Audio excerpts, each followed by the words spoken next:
Bible నుంచి వచ్చిన ఇందులో ఏముందనే పుస్తకం నుంచి భాగం 24లో భాగం 24 బైబిల్ నుంచి వచ్చిన ఇందులో ఏముందనే పుస్తకం నుంచి బైబిల్లో జుగుప్స కలిగించే పచ్చి నిజాలు భాగం 24 ఇందులో ఏముందనే పుస్తకం నుంచి చెబుతున్నా.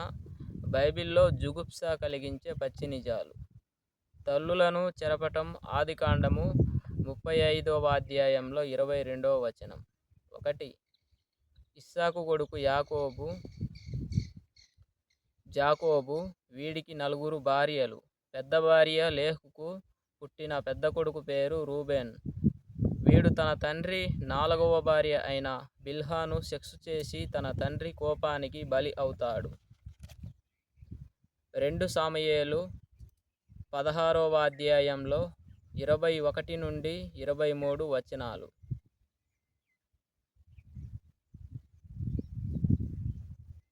దావీదు పెద్ద కొడుకు అబ్షలోము ఇజ్రాయేలు ప్రజలందరూ చూస్తూ ఉండగా తన తండ్రి భార్యలైన తన 10 మంది పినతల్లులతో ఒకరి తర్వాత ఒకరితో రమించాను. ఇలా తల్లులతో ఓకే అయితే తప్పకుండా క్రిస్టియానిటీ తీసుకోవచ్చు. చెల్లెళ్లను చెరపటం. బైబిల్లో ఆదికాండము 11వ అధ్యాయంలో 26 నుండి 32 వచనాలు మరియు 20వ అధ్యాయంలో 1 నుండి 16 వచనాలు. 1. తేరాహు అనే వాడికి అబ్రహాము, నాహోరు, హరాను అనే 3 మగపిల్లలు మరియు సారాయి అను ఆడపిల్ల జన్మించిరి. ఇందులో అబ్రహాము అనేవాడు తన చెల్లి సారాయిని పెళ్లి చేసుకొని ఇస్సాకు అనే వాడిని కంటాడు. 2. దావీదుకు ఆమ్నాన్ అనే కొడుకు తామరు అనే కూతురు కలరు.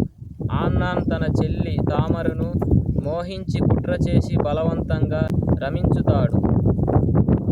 మతంలో చేరితే చెల్లెళ్లతో అక్కలతో ఓకే అన్నమాట. కూతుర్లతో రమించటం. బైబిల్లో ఆదికాండము 11వ అధ్యాయంలో 26 నుండి 32 వచనాలు. 1. నాహోరు అనేవాడు తన సొంత తమ్ముడి కూతురు మరియు తనకు కూతురు వరస అయిన మిల్కాను పెళ్లి చేసుకుంటాడు. 2. అబ్రహాం తమ్ముడి కొడుకు మరియు యెహోవాకు ఇష్టుడు అయిన లోతు అనే వాడు తన కడుపున పుట్టిన తన 2 సొంత కూతుర్లతో రమించి పిల్లలను కంటాడు. ఇలా సొంత కూతుర్లతో పిల్లలను కనటం ఓకే అయితే మతంలో చేరండి. కోడలితో రంకుతనం. బైబిల్లో ఆదికాండము 38వ అధ్యాయంలో 1 నుండి 30 వచనాలు. 1. జాకబ్ కొడుకు జూడా. వీడు తన సొంత కొడుకులిద్దరితో రమించబడిన తన సొంత కోడలు తామరును రమించి వ్యభిచరించి 2 పిల్లలను కంటాడు. వీరు యేసుకు పూర్వీకులు.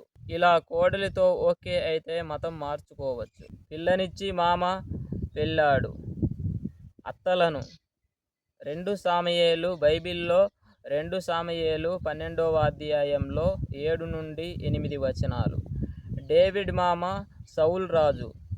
చచ్చిన తర్వాత యెహోవా సౌల్ పెళ్ళాలను దావీదుకు వాడుకొమ్మని ఇచ్చాను. పక్కింటి వాడి పెళ్ళాన్ని.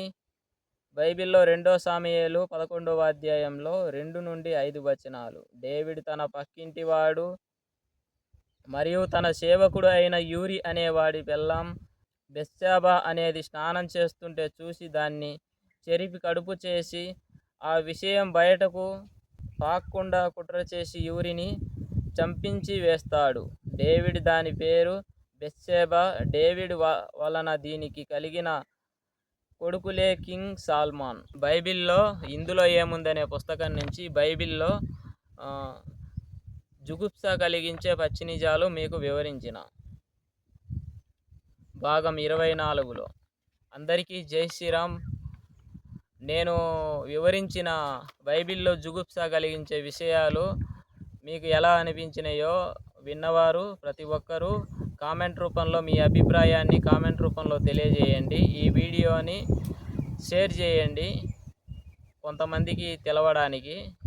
ప్రతి ఒక్కరూ చాలామందికి రీచ్ కావడానికి లైక్ చేయండి. తప్పకుండా మన ఛానల్ని సబ్స్క్రైబ్ అయితే చేసుకోండి. సబ్స్క్రైబ్ చేసుకోవడం ద్వారా మనం పెట్టే వీడియోలు ముందుగా మీకు నోటిఫికేషన్గా వస్తవి. అందరికీ జై శ్రీరామ్, భారత్ మాతాకి జై. ఈరోజు ఇందులో ఏముందనే పుస్తకం నుంచి భాగం 24 బైబిల్లో జుగుప్స కలిగించే పచ్చి నిజాలు మీకు వివరించిన.